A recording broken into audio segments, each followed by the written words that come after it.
When The Legend of Zelda Tears of the Kingdom launched in May 2023, expectations were astronomical. It was the sequel to Breath of the Wild, one of the most acclaimed games ever made, a title that redefined open-world design and won countless Game of the Year awards. Following that was an impossible task. Yet somehow, Tears of the Kingdom didn't just meet those impossible expectations, it exceeded them. The game launched to near-perfect review scores, matching or surpassing its predecessor. It sold over 10 million copies in 3 days. A year and a half later, it's regarded as one of the greatest games ever made, with many considering it superior to Breath of the Wild. How did Nintendo pull this off? How do you make a sequel to a masterpiece and somehow make it better? What specific design decisions, innovations, and creative choices elevated Tears of the Kingdom from good sequel to generational masterpiece? I'm going to break down exactly why Tears of the Kingdom is so good, examining the systems, philosophy, and execution that make it exceptional. By the end, you'll understand what separates great games from transcendent ones. Let's start with the foundation that changed everything. The building system, creativity unleashed. Tears of the Kingdom's defining feature is its building system, powered by 3 core abilities: Ultra Hand, Fuse, and Ascend. Ultra Hand lets you grab objects and attach them together in virtually unlimited combinations. Fuse lets you combine weapons, shields, and arrows with materials to create new tools. Ascend lets you phase through ceilings to reach surfaces above you. These 3 abilities, especially Ultra Hand, fundamentally transform how you interact with the world. Breath of the Wild gave you chemistry and physics systems to experiment with. Tears of the Kingdom gives you actual construction tools to build solutions. The genius is in how open-ended these systems are. Nintendo didn't create a building game with preset blueprints or limited combinations. They created tools and said, do whatever you want. Want to build a car? Attach wheels and a steering mechanism to a platform. Want to build a plane? Attach wings and fans. Want to build a ridiculous contraption that shouldn't work but somehow does? Go ahead. The building system enables creative problem solving in ways that feel genuinely unprecedented. See a chasm you need to cross? You could build a bridge, build a flying machine, build a catapult, use existing materials to create a zip line, or find a completely different path. The game rarely forces one solution. This creative freedom is liberating. You're not solving developer-designed puzzles with developer-intended solutions. You're using tools to create your own solutions, many of which the developers never anticipated. The community response proves this system's success. Players have built functional mech suits, elaborate flying machines, automated mining rigs, and countless contraptions that seem to defy the physics of the game. The creativity on display is staggering. But the building system works not just because it's flexible, it works because it's integrated into every aspect of the game. Combat, exploration, puzzle solving, traversal, everything benefits from creative construction. The system isn't a gimmick or side feature, it's the core of the entire experience. Fuse, making every item matter. While Ultra Hand gets the most attention, Fuse is equally important to Tears of the Kingdom's success. In Breath of the Wild, weapons broke after limited use. This durability system was controversial. Some loved it for forcing adaptation, others hated it for destroying weapons they liked. Tears of the Kingdom keeps durability, but adds Fuse, which transforms how you think about weapons and materials. Every rock, stick, monster part, and random object can be fused to weapons, shields, and arrows. A stick fused with a boulder becomes a hammer. A spear fused with a ruby becomes a fire spear. A shield fused with a spring becomes a launching pad. This system is brilliant for several reasons. First, it makes every material valuable. That random moblin horn isn't useless junk, it's a weapon component. Those rocks aren't just environmental clutter, they're tools. You're constantly collecting materials because everything has potential use. Second, it encourages experimentation. What happens if I fuse this with that? The joy of discovery drives you to try absurd combinations just to see what works. Third, it solves the weapon durability problem elegantly. Yes, weapons still break, but you're constantly finding new materials to fuse, creating an endless stream of new weapon variations. You're never truly without options. Fourth, it adds strategic depth. Different fusions have different properties: damage types, effects, reach, attack patterns. Choosing the right fusion for the situation becomes a meaningful decision. Fifth, it enables player expression. Your weapon choices reflect your playstyle and creativity. Two players will have completely different arsenals based on their preferences and discoveries. Fuse transforms materials from static resources into dynamic gameplay elements. It's a seemingly simple system with profound implications for how you engage with the world. The Sky Islands, verticality and wonder. Tears of the Kingdom adds an entirely new dimension, literally, with floating sky islands scattered throughout Hyrule's airspace. These islands serve multiple purposes that demonstrate Nintendo's masterful game design. First, they provide visual spectacle. Looking up and seeing islands floating in the sky creates immediate wonder and curiosity. What's up there? How do I reach it? This visual communication motivates exploration without a single word of dialogue. Second, they introduce verticality to exploration. Breath of the Wild's Hyrule was relatively flat, with mountains and towers providing height. Tears of the Kingdom adds vertical exploration as a core mechanic. You're constantly looking up and planning routes to reach higher islands.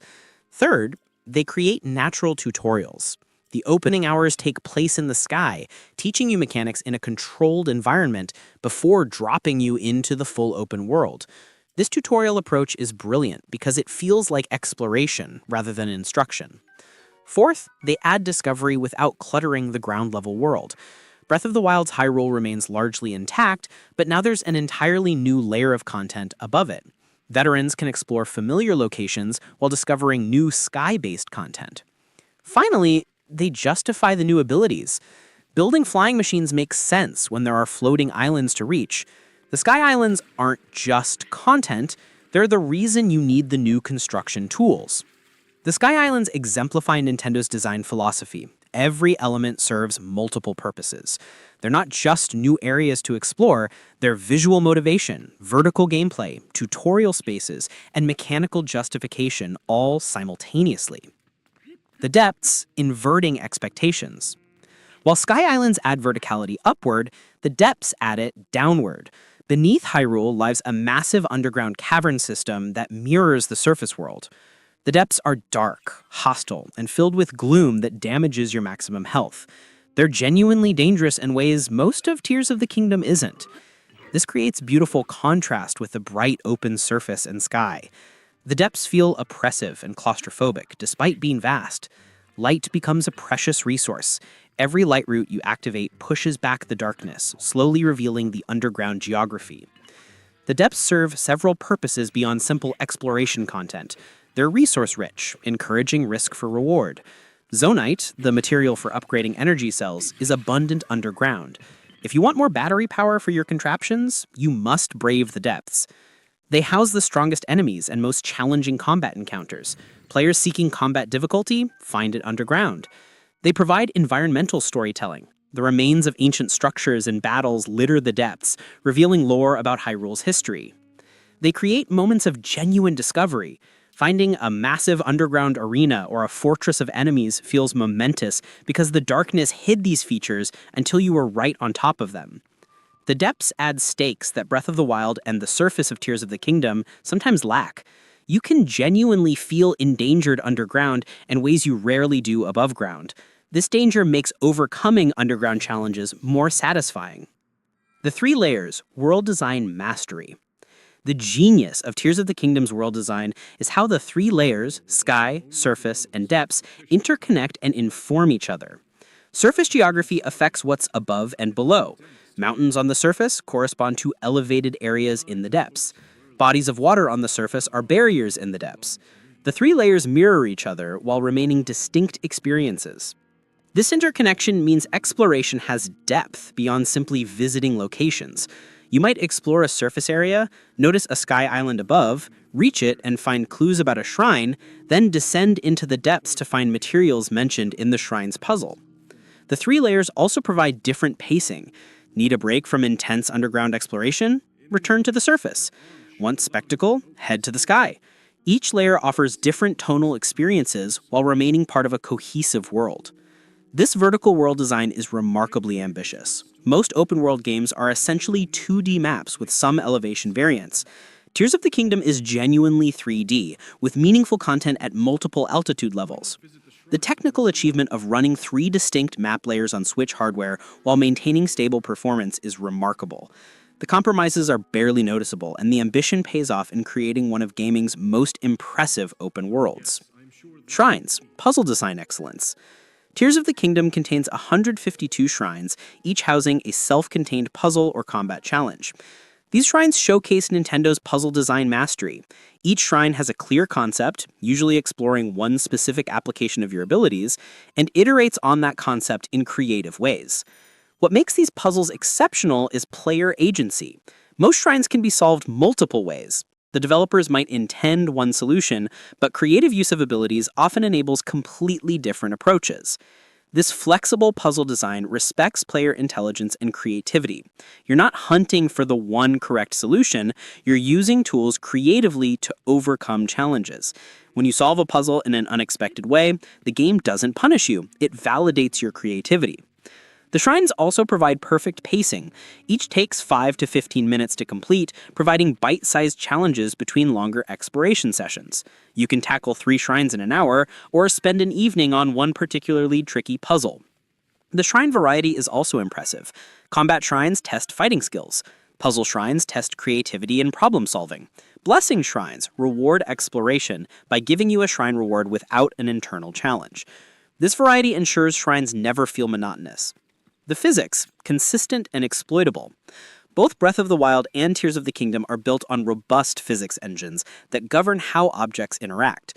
What makes this exceptional isn't just that physics exist, it's that they're consistent, predictable, and exploitable. Objects have weight, momentum, and realistic interactions.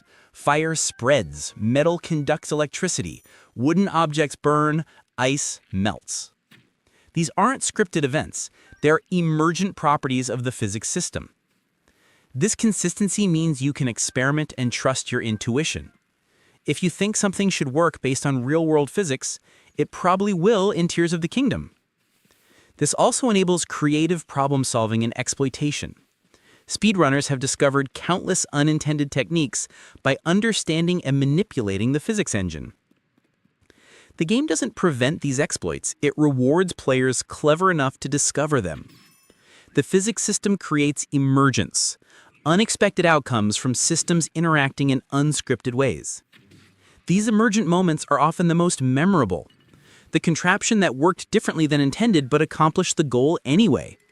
The combat encounter that spiraled into chaos when your experimental tactic had unforeseen consequences. This emergent gameplay keeps Tears of the Kingdom feeling fresh and unpredictable, despite hundreds of hours of playtime. The story, simple but effective. Tears of the Kingdom's story is straightforward. Ganondorf returns, Zelda is in trouble, Link must save Hyrule. This simplicity is deliberate and wise. The story doesn't interfere with gameplay. Cutscenes are brief and skippable. Narrative delivery respects player agency. You can pursue story content when you want, or ignore it entirely. But within this simple framework, Tears of the Kingdom delivers genuine emotional moments. The dragon reveal is heartbreaking. The final boss sequence is epic. Character moments land because they're earned rather than forced.